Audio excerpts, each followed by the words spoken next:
నిజంగా ఆశ్చర్యం కలిగించే విషయం అసలు భాస్కర్ని అరెస్ట్ చేసిన తీరుని చూస్తే. అసలు ఇంతకుముందు మీరంతా కూడా చూస్తూ ఉన్నారు, సంవత్సరం నుంచి ఏ రోజన్నా కానీ భాస్కర్ పేరు లిక్కర్లో ఎక్కడన్నా కనిపించిందా, వినిపించిందా? ఎవడన్నా విన్నాడా? ఎవడన్నా ఎప్పుడన్నా విన్నాడా?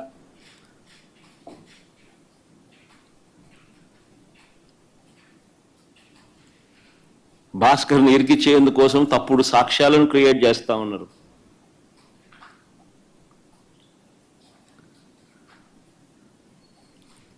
ఆశ్చర్యం కలిగించే విషయం ఏంటంటే భాస్కర్ గన్మెన్ను అంటే పోలీస్ కానిస్టేబుల్ను పిలిచి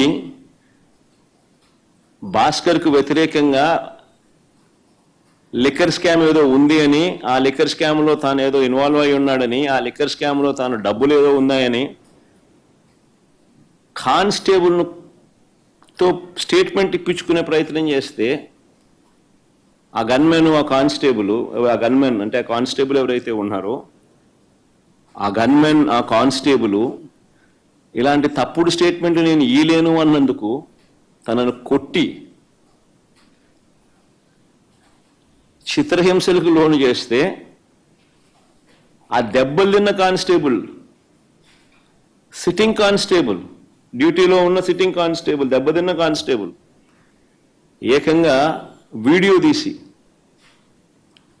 తనకు తగిలిన దెబ్బలన్నీ చూపిస్తూ, ఆ దెబ్బలను డిస్ప్లే చేస్తూ, జరిగిన సంఘటన తాను చెబుతూ డీజీపీకి లేఖ రాసి గవర్నర్కు, ప్రెసిడెంట్ ఆఫ్ ఇండియాకు లేఖలు పంపించినాడు.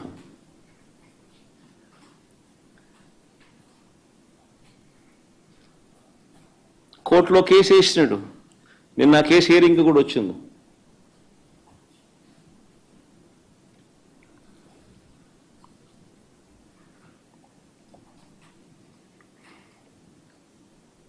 ఆశ్చర్యం కలిగించే విషయం ఇదంతా నిజంగా. చెవిరెడ్డి భాస్కర్ రెడ్డి పేరు సంవత్సరంగా ఎప్పుడు చూస్తూ ఉన్నాం. ఏ రోజు కూడా కనీసం ఎప్పుడు దీంట్లోకి ఎప్పుడు ఎవరు ప్రస్తావించిన కూడా లేదు. గతంలో కూడా ఎప్పుడు సడన్గా భాస్కర్ పేరు తీసుకొచ్చారు. ఇప్పుడు సడన్గా భాస్కర్ను ఇరికిచ్చేదానికోసం సడన్గా ఒక కొత్త క్యారెక్టర్, ఇంకొక కానిస్టేబుల్ ఏమన్నా గిరి అని ఇంకొకరిని తీసుకొచ్చినాడు. అంటే ఒకడు విన్నాడు, ఒకడు వినలా. గిరి అని ఇంకొక కానిస్టేబుల్ తీసుకొచ్చాడు. ఆయనతో గిరి అనే వ్యక్తితో భాస్కర్ మాట్లాడినాడు. అంటే ఆబ్వియస్లీ తన దగ్గర ఉన్న గన్మెన్ ఎవడైనా కూడా మాట్లాడతాడు. ఎక్కడికి పోతున్నావు, వస్తున్నావా, ఎక్కడున్నావు, నువ్వు వస్తున్నావా, ఎప్పుడు వస్తున్నావు, ఏం చేస్తున్నావు, నేను ఇక్కడికి పోతున్నావు, నువ్వు ఎక్కడున్నావు, ఏదో మాట్లాడి ఉంటారేమో.